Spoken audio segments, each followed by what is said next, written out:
Divers find an old camera lying on the ocean floor. Then they saw the pictures. Losing something incredibly meaningful and important like a camera or photo album can feel devastating. Most of the time, there's no other option than to move on. However, once in a blue moon, a long-lost item makes its way home under the strangest of circumstances. This is one of those stories. When conducting research, divers from a Canadian university discovered a long-lost camera on the seafloor. From the looks of it, it had remained there for years, if not decades. While it was strange enough to find a camera on the bottom, the divers never thought it would work.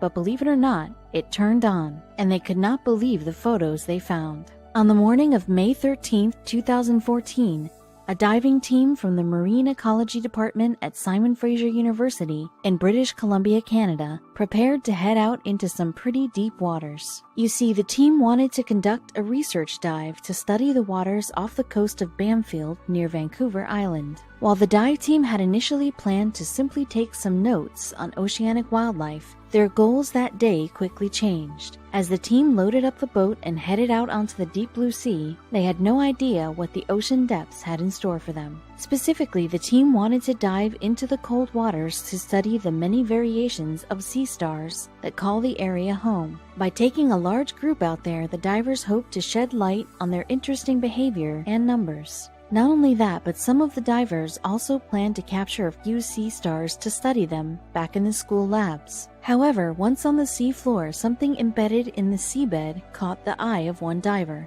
At first, he had no idea what the item could be, so the diver and his partner swam closer, determined to figure it out. Upon closer inspection, the two students managed to determine precisely what the strange object was. Bo Doherty left and Tella Osler right were the Simon Fraser University students who noticed something strange on the sea floor. While Doherty saw it first, the second he pointed it out, Ulster agreed the square object did not belong. Determined to remove any trash from the beautiful ocean, the two swam over and tried to remove the object. Closer, they noticed the object had hard edges and a leather strap that waved in the current. As Doherty pulled the belt, he felt surprised to see a round lens emerge from the sand. Despite the algae and literal sea life living on the object, the diver recognized it as a camera. As Doherty discovered the rusty camera, he placed it in his dive bag and continued with his research. However, as he continued his diving expedition, the diver couldn't help but wonder who the old camera had belonged to. More importantly, how the camera ended up on the sea floor,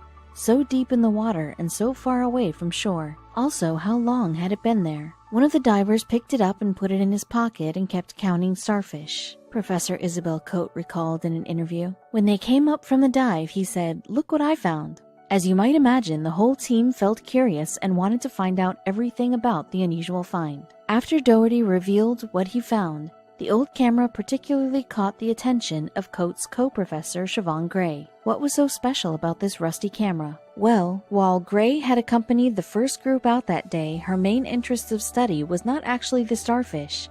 Instead, she had tagged along to study aquatic plant life for the Bamfield Marine Sciences Center. When looking at the camera, Gray felt amazed to see fauna growing on the surface of the electronic, so she decided to take the rusty camera back to her lab for further investigation. Back at the lab, Gray found far more than she ever expected. Gray could not believe the miniature ecosystem that she discovered living inside the old rusty camera. While she had seen plenty of algae and plant life on the outside of the camera, nothing could prepare her for the inside. Inside, Gray found not only several more species of algae, but also a sea cucumber and 2 brittle stars. For those not in the know, brittle stars are very similar to sea stars, just much, much smaller. Nature had found a way to take over the camera and turn it into part of its ecosystem, as Gray and Coate taught in their ecology classes. However, as luck would have it, that wasn't all that Gray had discovered. Now, many might assume that a camera that spent years underwater would be completely useless. And they're right. However, memory cards, on the other hand, are known to be able to take quite the beating. And when Gray popped it out of its tray, it actually looked in pretty good shape. Even though the SD card was covered in black algae, the team hoped that it would still work when placed in a computer. Even better, they hoped that a few of the shots had survived the water damage. If they had, the dive team might be able to track down the original owner. While it felt like a long shot, they felt more than willing to try. When Gray discovered that the SD card remained almost intact, She felt another wave of excitement flow through her. "My first thought about the camera was, are there still images on the card?" she recalled. Even in the interview months later after finding the camera, Gray could still barely contain how excited she felt about solving this long-forgotten mystery. Gray felt incredibly happy to learn that not only did the 8GB Lexar Platinum card still work, but that plenty of videos and pictures had survived. Hopefully, the memory card's contents would lead the team to the camera's rightful owner. Unfortunately, the task would soon prove harder than first expected. Even though Gray felt reluctant to scroll through somebody's personal photos, she knew of no other way to get to the bottom of this mystery. So she started looking at the images one by one. As she scrolled through them, Gray realized that the pictures continued many of the same people seen above at various get-togethers dating back to July 30th, 2012. Despite feeling happy that she had access to the pictures, Gray still did not feel right going through someone's personal property. Even worse, after going through every single photo, she failed to find any clues that would help her find the owner. The professor had no idea what to do next. Still, as Gray looked at the photos, she knew that, given her content, they must mean a lot to the family seen above. So even though she didn't know what she would do next, the professor felt determined not to give up. Thankfully, Gray was about to unlock a clue that would solve everything. Running out of ideas on her own, Gray decided to ask her colleague Elizabeth Coate, seen below, for help. Unsurprisingly, she was more than happy to help Gray solve the mystery of the underwater camera. After taking a moment to think, Coate realized she had the best chance of finding the camera's owner by posting the pictures on social media. The very next day, the pair began tweeting out certain photos using the hashtag detectives. Soon enough, the pictures garnered hundreds of comments, likes, and retweets. However, despite all the interaction and feedback, no one came forward to claim the images. So a couple days later, Coate and Gray decided to change their strategy up. After a few days, Coate and Gray realized they were getting nowhere with the social media posts, so they elected to try something new. After all, they had agreed to never back down. The camera was too important to its original owner. Running out of options, the two professors felt willing to try everything they could think of.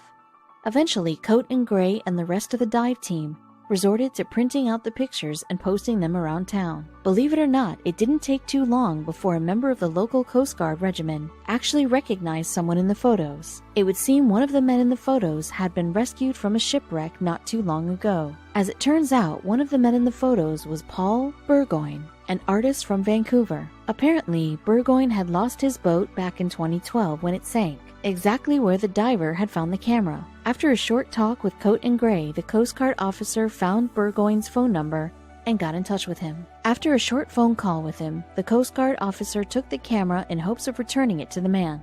Meanwhile, Coate and Gray felt thrilled that their hard work had finally yielded some results.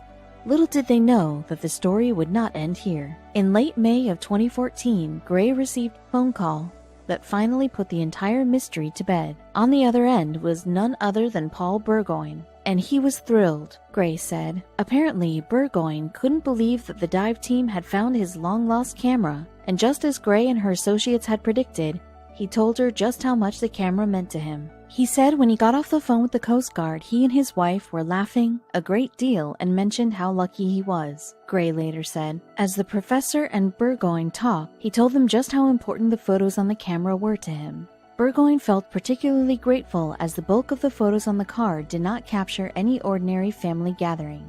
You see, most of the pictures came from the day when he and his family had scattered his late mother's ashes. That made the loss of his camera even harder. It had been all Burgoyne had to remember his mother by. Meanwhile, the rest of the card held some of his favorite scuba diving and snorkeling photos, like the one below. Of course, the professor needed to know how Burgoyne could have possibly lost such an important camera. As Gray would soon discover, he had lost the camera under the most harrowing of circumstances. The entire adventure began 2 years earlier, on July 20th, 2012. At the time, Burgoyne had been sailing to his summer home in Tassos, British Columbia. Then, as things can on the sea, everything took a turn for the worse in a heartbeat. Everything seemed fine at first, with the majority of the trip going off without a hitch. I felt bliss when the ocean went calm and I was sitting at the back of the boat all by myself and thinking, what could be better than this? Burgoyne recalled of the beginning of the trip. However, all hell broke loose when he hit a spot of bad weather. As the final day approached, Burgoyne thought he would sail on through without incident.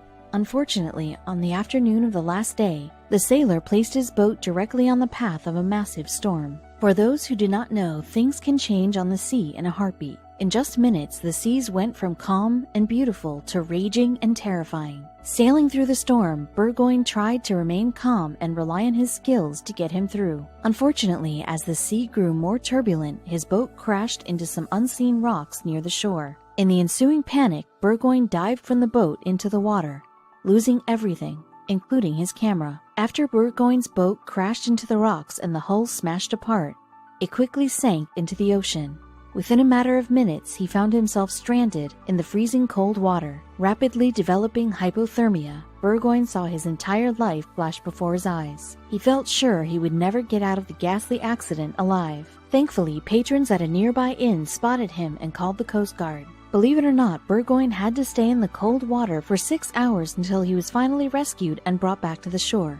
Luckily, after a short hospital stay, he returned to full health. While in the hospital, the local community truly rallied together to help Burgoyne. The morning after the Coast Guard saved Burgoyne from the waters, the local Canadian newspaper ran a story about the rescue. Immediately, friends, family, and even strangers aided Burgoyne in his recovery. Many sent well wishes and cards, while some went above and beyond, sending him gifts or food. In fact, a local electronics store, Future Shop, even replaced all his underwater camera equipment at no charge. Unfortunately, regardless of the camera or well wishes, Burgoyne could not help but still feel heartbroken.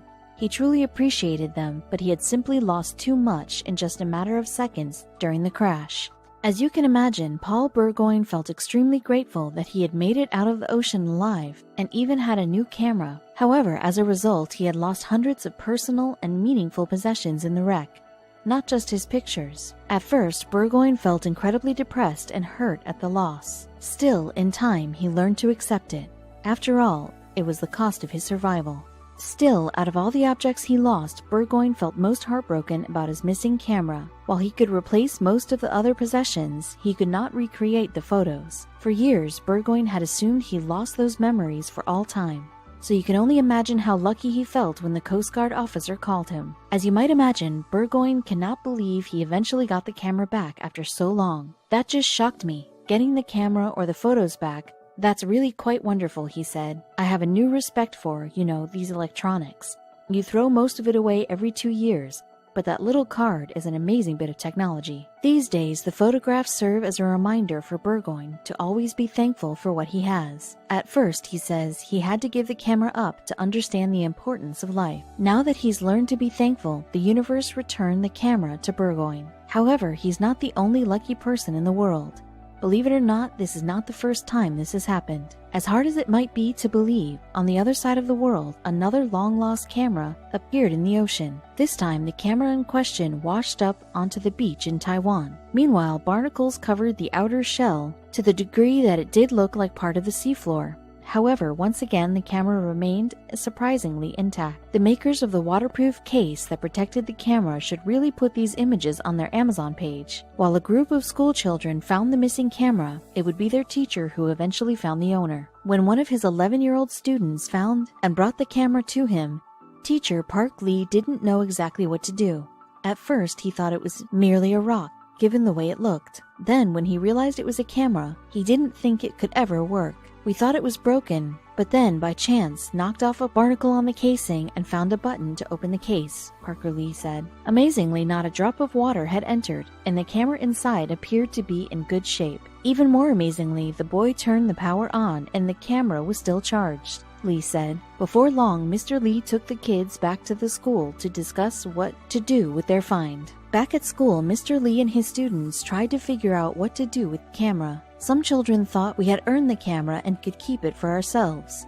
Others suggested we should try to find the owner. And so we all sat down to think about how to do that, Lee recalled. After a while, they came to an agreement. You see, Mr. Lee and his students knew that they needed to take a look at the photographs if they wanted to find its owner. Just like Gray and Coat, at first, they had mixed feelings about looking at the images. However, when they realized it was the only way to find the owner, everyone agreed it was the right thing to do. As soon as the class began scrolling through the pictures, they quickly discovered an essential piece of information. You see, they found most of the images were from Japan, so they narrowed down the country of the owner. Afterward, Mr. Lee posted the pictures on Facebook, captioning them in Japanese and Chinese. Of course, like Gray and Coat, the class had no idea if posting the images on social media would work. In the end, while social media had not worked for the two professors in Canada, it would work for the class from Taiwan. Soon enough, the pictures and the class went completely viral. While Mr. Lee and his students had high hopes to find the camera's owner through their posts,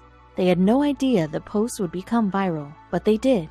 In just a matter of days, the Facebook post had over 100,000 shares and over 50,000 comments. Not only that, but this time around, the viral posts actually helped locate the camera's owner. Just a few days after the posts went viral, Lee received a message in his inbox from the owner of the camera, diver Serena Tsubakara, seen above. As you might imagine, the class of 10 and 11-year-olds could not wait to talk to her and return the camera. "I couldn't believe it," camera owner Serena Tsubakara told the BBC after she saw the Facebook post. After getting in contact with Tsubakara, Mr. Lee and his class knew they had done the right thing. Furthermore, as they would soon find out, this camera also held great importance to their owner. "I was super surprised when my friends told me about this and sent me the post with those pictures," Tsubakara continued. A Japanese university student, Tsubakara felt incredibly happy to learn that someone had found the camera that contained pictures from her favorite diving vacation. Soon enough, she found herself talking to the class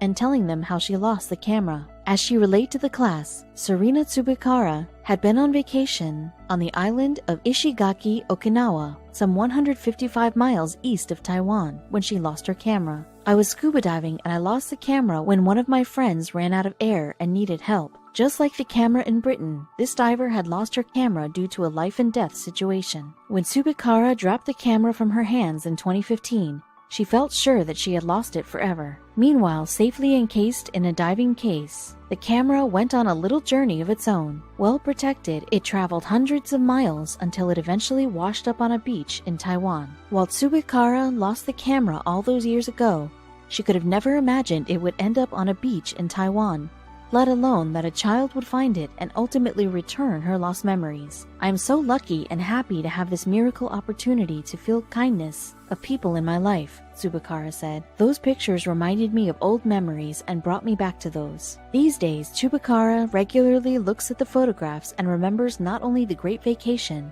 but also the fantastic class that returned them. Feeling incredibly grateful to Mr. Lee and his students, Tsubakara wanted to do something special to thank them. While Tsubakara could have simply asked Mr. Lee to send the photos by email, she wanted to go back to Taiwan and show them her appreciation. After all, it's not every day that someone goes far out of their way to return a lost item. To her, that's more valuable than the camera they found. Plus, they also returned all those incredible memories she thought she'd never see again. So Tsubakara went to Taiwan and got the chance to meet all the students who helped her, as you can see in the photos above. Afterward, it seemed like the story of Tsubakara and the school children was over. However, the grateful young woman had one last surprise in store for the children. When Tsubakara went to Taiwan, she had to do so on a tight budget as a student. In fact, she had to wait a few months before heading over, even after contacting the class, in order to save up for a plane ticket. So when Tsubakara arrived, she felt a little sorry that she had not brought any thank you gifts for the children. On her flight back home with her long-lost camera tucked safely away in her bag, Tsubakara tried to think of ways she could thank and surprise the class that had found her camera. Then, Tsubakara remembered that the class was due to graduate 3rd grade in 6 months or so. That gave the young woman quite the idea. In the end, Tsubakara decided to surprise the class once again during their 3rd grade graduation. She arrived without any forward notice, this time towing along all sorts of awesome gifts, including toys and candies, as well as handmade thank you cards. According to the local Taiwanese newspaper, the children were over the moon to see their old friend. Apparently, Tsubakara had made quite an impression on the class. These days, Tsubakara continues to dive and would like to return when the class graduates from middle school. Meanwhile, she's never discovered anything more than cool fish on her dives. No long-lost cameras. Of course, some divers have found much more than a camera underwater. Long before Siobhan Gray, Mr. Lee, you, or I lived, pharaohs ruled much of present-day Egypt and Sudan with an iron fist. At the end of their lives, many pharaohs were entombed inside massive pyramids, now considered some of the greatest archaeological achievements of all time. While you might think that today we know all there is to know about ancient civilizations, think again. In the present day, over 2,300 years of the pharaohs reigned. Diver and underwater archaeologist Piers Kreisman decided to explore a newly discovered pyramid, one partially submerged in water. However, they had no idea that the risk and dangerous expedition could lead to one of the most significant historical discoveries